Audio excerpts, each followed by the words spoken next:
Ikhwani fillah rahimakumullah. Kembali Allah pertemukan kita di subuh yang mulia ini. Sebagaimana biasanya masih dalam agenda yang sama. Kita awali pagi hari ini dengan membersamai diri kita dengan hadis-hadis Rasulullah sallallahu alaihi wasallam. Ketika kita memang secara umur biologis, masa ataupun waktu kita tidak mampu membersamai diri dengan Rasulullah secara langsung, karena memang sudah menjadi fitrah dari kehidupan bahwa yang nama manusia pasti ada batasan waktu yang telah Allah berikan di atas permukaan bumi ini untuk menjalani kehidupan.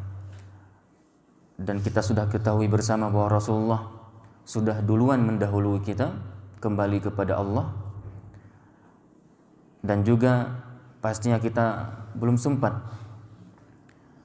langsung bertatap muka, bertatap wajah, bermajelis langsung mendengar sabda-sabda Rasulullah dari lisan beliau. Namun demikian, pastinya kita umat Muhammad yang mencintainya, umat Rasulullah sallallahu alaihi wasallam yang merindukan pertemuan dengannya nanti pada hari kiamat, kita pasti akan melakukan hal-hal terbaik untuk Nabi kita. Kita pasti akan melakukan hal-hal terbaik untuk diri kita pada hakikatnya juga, yang nantinya kita akan mendapatkan syafaat mudah-mudahan dari baginda Rasulullah sallallahu alaihi wasallam lewat izinnya Allah Subhanahu wa taala. Dari itu, di antara hal yang perlu dilakukan adalah hendaknya hari-hari yang kita jalani tidak lepas dari mendengar sabda-sabda yang Rasulullah SAW, dan kita juga berusaha untuk mengamalkan sunnah beliau semampu kita.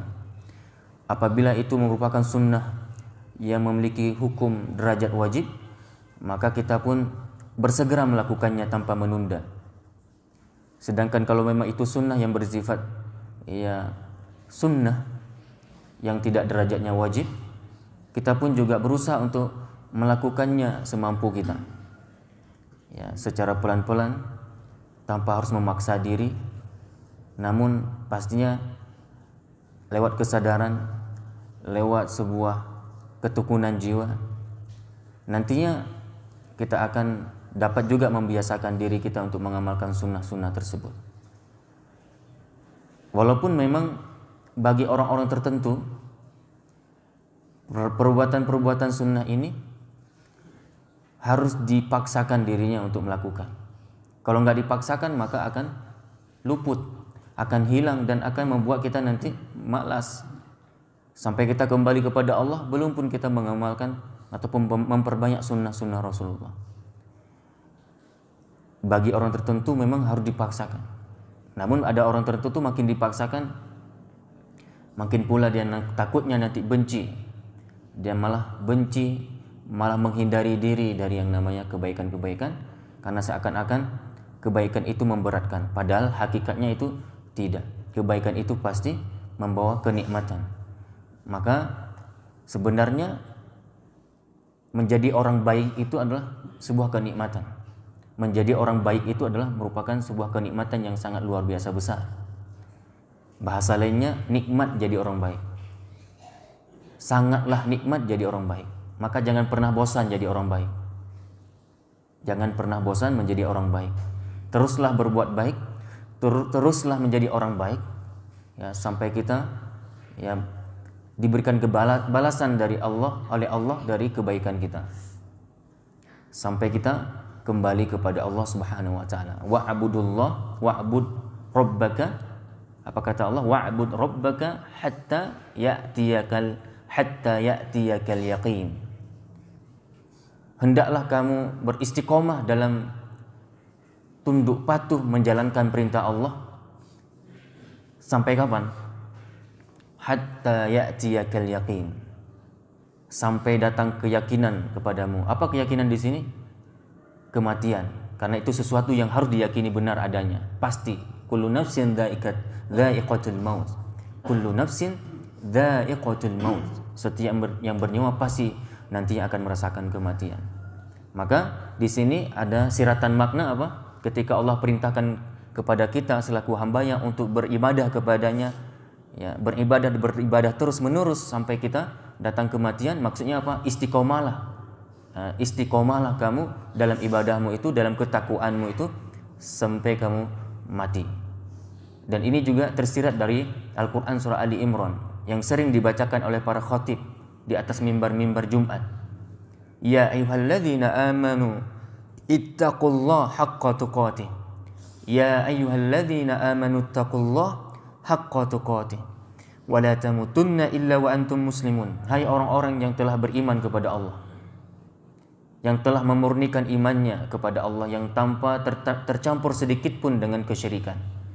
Hendaklah, kata Allah, hendaklah Allah menyampaikan kepada kita yang telah beriman ini bertakwa kepada Allah dengan sebenar-benar takwa. Wala tamutunna illa wa antum muslimun, dan janganlah engkau mati melainkan dalam keadaan Islam, dalam keadaan muslim, dalam keadaan berserah diri. Di sini apa makna tersirat? Wala tamutunna illa wa antum muslimun. Setelah sebelumnya Allah perintahkan kita untuk bertakwa dengan sesungguh-sungguhnya kepada Allah, berarti istiqomahlah kamu. Itu maksudnya. Beristiqomahlah kamu dengan takwa yang telah kamu miliki tadi. Sampai kapan? Istiqomah sampai mati. Itu maksudnya. Wala tamutunna illa wa antum muslimun, dan janganlah engkau mati melainkan dalam keadaan Islam. Janganlah engkau mati kecuali kamu sudah berserah diri. Dan beristiqomahlah kamu, maksudnya dengan ketakwaanmu itu sampai kamu kembali kepada Allah.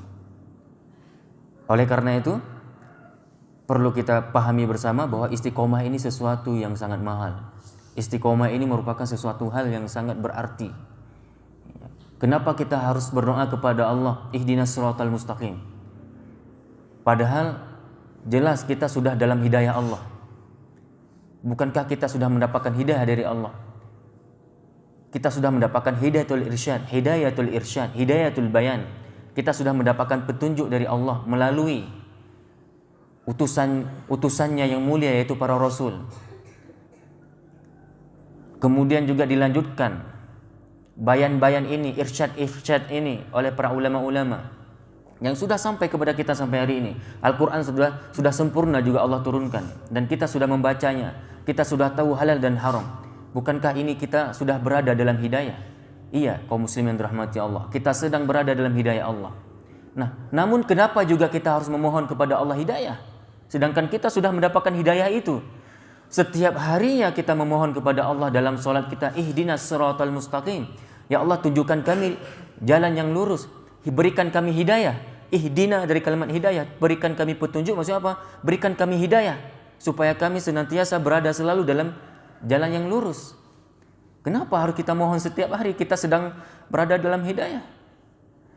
Maknanya di sini para ulama mengatakan, ya Allah, berikan kami keistiqomahan dalam hidayah yang telah kami miliki, walaupun kami sudah mendapatkan hidayah itu.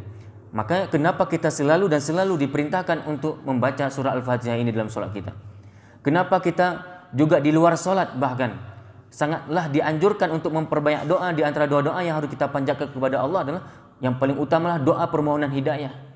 Dan kalau kita cek doanya para nabi, lebih banyak permohonan masalah hidayah, masalah taubat, masalah istighfar, masalah keampunan yang lebih diperbanyak oleh para ulama, oleh para nabi tersebut dibandingkan dengan doa-doa yang lain. Padahal jelas nabi sendiri adalah orang yang sudah sempurna hidayahnya, yang telah Allah berikan kesempurnaan hidayah kepadanya.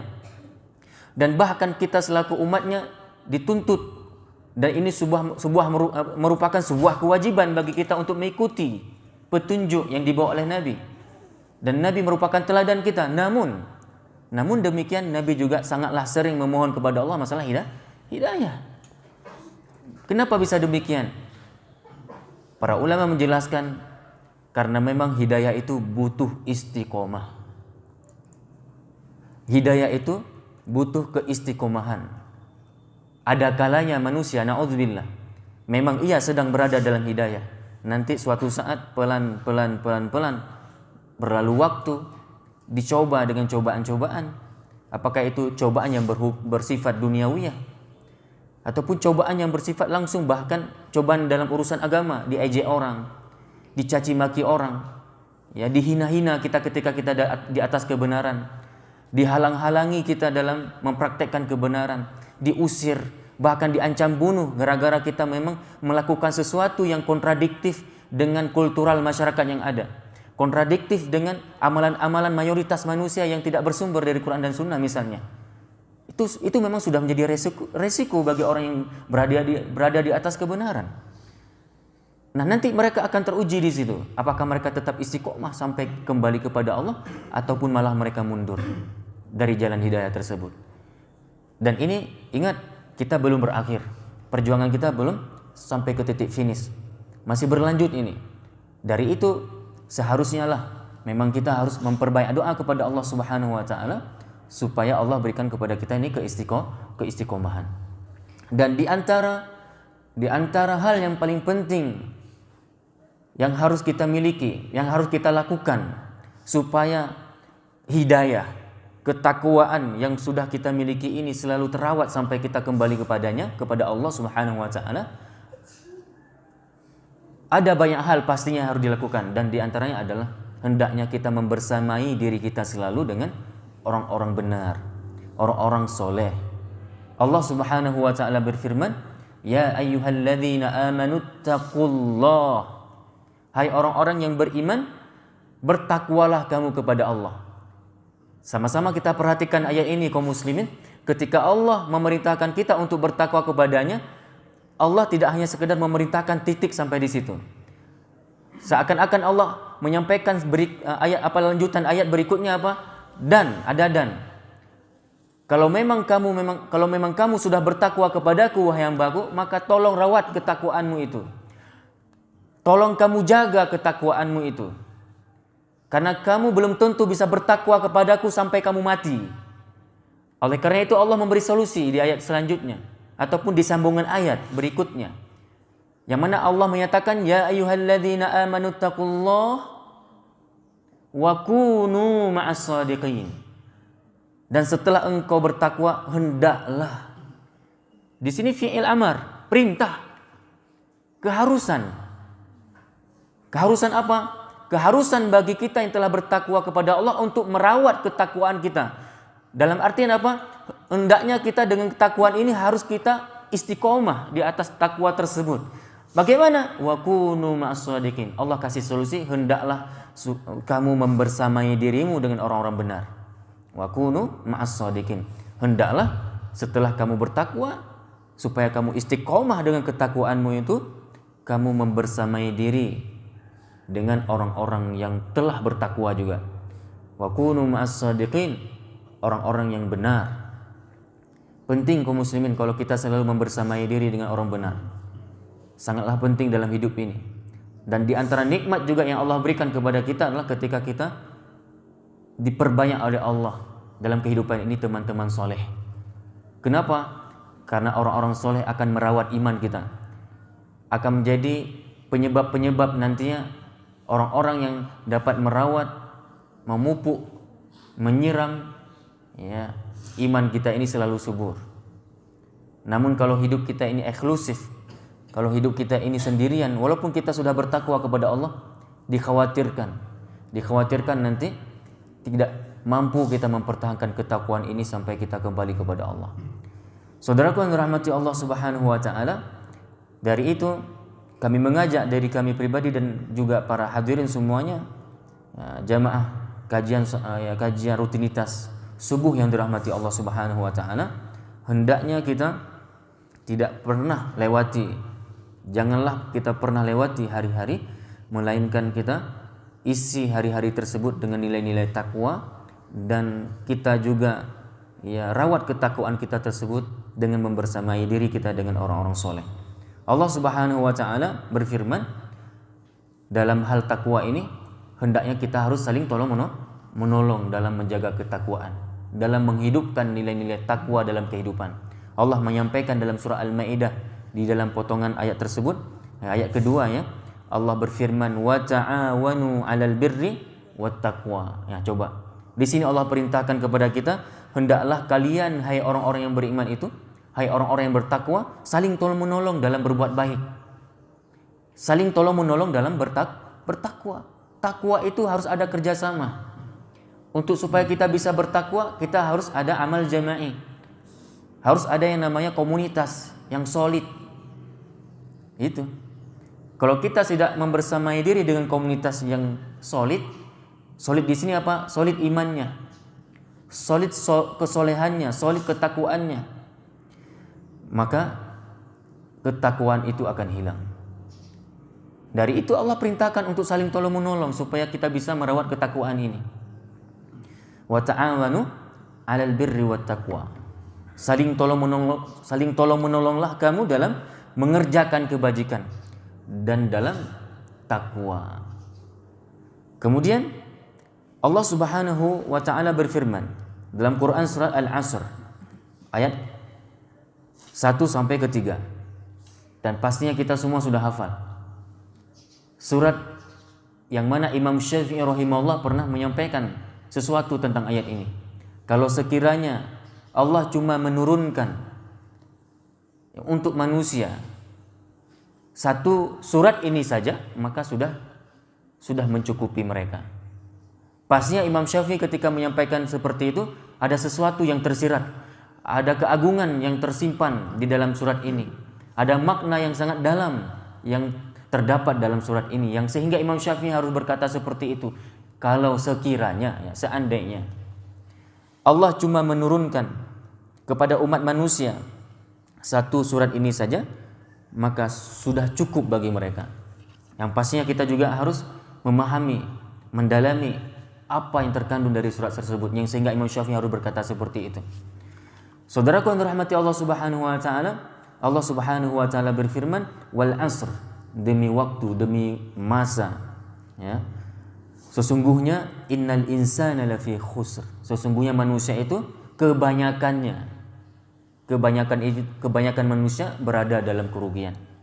Innal insana, di sini taukid, kalimat tegas dari Allah, ya, untuk meyakinkan kita bahwa memang manusia itu kebanyakannya itu berada dalam kerugian. Illa di sini berarti al-istitsna.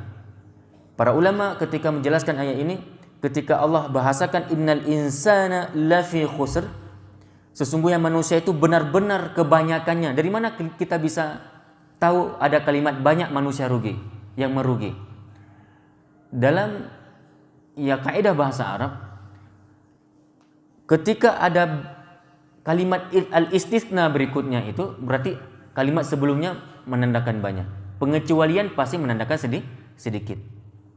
Contoh misalnya yang hadir hari ini, misal ini, yang sholat di masjid ini hari ini adalah anak-anak muda, kecuali, nah apa yang kita bisa bayangkan dari kalimat ini? Yang hadir ke masjid subuh hari ini adalah anak-anak muda, kecuali, berarti kebanyakannya adalah anak muda, kecuali sedikit dari anak muda itu, yaitu dari kalangan orang tua yang datang ke masjid. Itu fungsi al-istitsna, pengecualian. Kalimat pengecualian pasti setelahnya itu mengandung kalimat sedikit, dan kalimat sebelumnya berarti mengandung banyak. Nah, coba kita perhatikan, innal insana lafi khusr. Sesungguhnya manusia itu benar-benar berada dalam kerugian. Maksudnya apa? Manusia secara mayoritas, secara umum, kebanyakan mereka benar-benar berada dalam kerugian. Kecuali apa? Sedikit dari manusia yang merugi tadi, maksudnya sedikit dari manusia yang merugi tadi yang tidak merugi, yang mendapatkan keberuntungan. Siapa mereka? Alladzina amanu. Kecuali alladzina amanu. Kecuali mereka orang yang beriman, yang tauhidnya benar, yang akidahnya sahihah. Oke. Wa amilus solihat, yang mereka itu beramal soleh. Siapa yang beramal soleh? Para ulama ketika menafsirkan ayat ini dan ayat-ayat yang lain, ketika kita dapati ada kalimat wa amilus solihat, maka tidak ada tafsiran yang lain kecuali apa? Tidaklah dikatakan amal itu amal soleh kecuali amal yang sesuai dengan Quran dan Sunnah. ataupun amal yang sesuai dengan apa yang telah diajarkan oleh baginda Rasulullah Shallallahu Alaihi Wasallam. Walaupun banyak orang tidak lagi mengamalkannya, walaupun satu orang kita cuma yang mengamalkannya, tetap itu adalah orang soleh yang telah beramal soleh. Namun kalau ada orang mengamalkan sesuatu yang mana amal itu sudah diamalkan oleh mayoritas manusia, oleh kebanyakan manusia, namun amal itu tidak sesuai dengan Quran dan Sunnah, walaupun manusia sudah banyak mengamalkannya itu, tapi tidak ada kebenaran dari Quran dan Sunnah amal tersebut, itu tetap dianggap tidak amal soleh. Jadi amal soleh itu bukan dilihat dari karena udah banyak orang mengamalkan, baru sudah soleh amal itu, enggak, belum tentu kaum muslimin. Bahkan yang lebih parahnya apa? Ada teori Darwin. Apa yang mereka katakan? Kebenaran adalah kejahatan yang dibiasakan. Kebenaran adalah keburukan yang dibiasakan. Jadi biar benar keburukan itu, biasakan aja untuk melakukan keburukan itu. Suburkan keburukan di mana-mana, insya Allah akan jadi benar. Ya, ini teori orang kafir. Kebenaran adalah kejahatan yang dibiasakan. Coba misalnya ini di sebuah kampung, 90% wanita di kampung itu keluar rumah tanpa menutup aurat. 10% cuma yang menutup aurat. Kira-kira yang menutup aurat itu nyaman gak jadinya? Nyaman gak dia ini keluar rumah tanpa menutup aurat? Nyaman gak? Ya? Nyaman, karena sudah 90% orang udah gak pakai jilbab. Sudah nyaman pasti, karena udah kebanyakan orang udah kayak gitu. Bahkan yang tidak nyaman siapa? Yang minority tadi, yang sedikit tadi, yang pakai jilbab besar malah jadi risih dia keluar rumah. Betul? Kenapa bisa demikian? Karena sudah memasyarakat keburukan tadi, sudah mengakar di tengah-tengah kehidupan keburukan tadi, sehingga sulitlah untuk diatasi. Yang bahkan sampai ke derajat apa? Malah jadi benar, padahal jelas itu keburukan. Coba bayangkan satu kampung orang gak sholat, 1-2 orang cuma ke masjid, itu dilihat-lihat orang. Coba kita jadi malas ke masjid gara-gara suasana kampung yang tidak semangat untuk beribadah kepada Allah. Pengaruh kaum muslimin. Narkoba misalnya, kalau satu kampung semua hisap narkoba, dari Amareja sampai masyarakat semua kena narkoba, sehingga jadi narkoba itu biasa-biasa saja. Kampung narkoba jadi. Ini teori orang-orang kafir. Kalau nggak salah saya, nanti kita cek lagi. Ini pernah dinyatakan oleh Darwin, ya, Darwin dan pengikut-pengikutnya Darwinisme. Mereka mengatakan apa? Kebenaran adalah kejahatan yang dibiasakan. Maka dulu di Eropa itu wanita-wanita mereka bajunya bagus, boleh cek dalam sejarah. Baju-baju mereka itu sopan, roknya ada, pakai rok, bajunya longgar, berjilbab bahkan. Kemudian muncullah kaum-kaum liberalis untuk supaya wanita ini bebas, jangan tertekan seperti ini, jangan ya memakai pakaian-pakaian seperti ini. Jadi ada gerakan hurriyah namanya, liberalisme. Manusia ini harus bebas, merdeka, dengan nilai-nilai apa? Ya, kebebasan tanpa beragama pastinya. Tidak ada nilai-nilai wahyu lagi. Hidup tanpa wahyu tapi pakai akal. Pakai apa? Pakai akal. Wallahu a'lam bishawab. Jadi illal ladzina amanu, kecuali orang-orang yang beriman dan yang beramal soleh. Para ulama juga ketika menafsirkan amanu di sini apa? Kecuali mereka-mereka yang ikhlas dalam beramal. Ini tafsirannya. Dan ini merupakan juga syarat diterimanya sebuah amalan, yaitu ikhlas. Wa amilus solihat mutaba'atir rasul. Dia beramal sesuai dengan sunnah Rasulullah. Jadi makna tersirat apa? Illal ladzina amanu wa amilus solihat, kecuali mereka-mereka yang beriman. Maksudnya apa? Mereka-mereka yang ikhlas dalam beribadah. Wa amilus solihat, dan mereka tidak sekedar ikhlas saja dalam beribadah, tapi mereka mengikuti sunnah dalam beribadah. Wa tawasaw bil haqq, yaitu yang saling menasihati di atas kebenaran, di atas takwa. Wa tawasaw bis sabr, dan yang saling menasihati di atas kesabaran. Kenapa? Untuk beriman kepada Allah, untuk beramal soleh, untuk menegakkan kebenaran, itu pasti ada tantangan. Maka ada yang namanya wa tawasaw bis sabr. Harus ada kesabaran. Sabar dalam beriman, sabar dalam beramal soleh, sabar dalam dakwah. Karena apa? ketiga amal besar ini penuh ujian. Pasti kita akan berhadapan dengan ujian-ujian, mau kecil ataupun besar. Wallahu a'lam bissawab. Ini dulu yang dapat kami sampaikan sekilas mukaddimah pembahasan mengenai tolong menolong dalam kebaikan dan takwa. Mudah-mudahan kita diberikan keistiqomahan oleh Allah Subhanahu wa taala untuk selalu dan selalu berada di atas jalan kebenaran ini sampai kita kembali kepada Allah Subhanahu wa taala. Demikian kita padai dengan doa kafaratul majlis. Subhanakallahumma wa bihamdika asyhadu an la ilaha illa anta astaghfiruka wa atubu ilaik. Wassalamualaikum warahmatullahi wabarakatuh.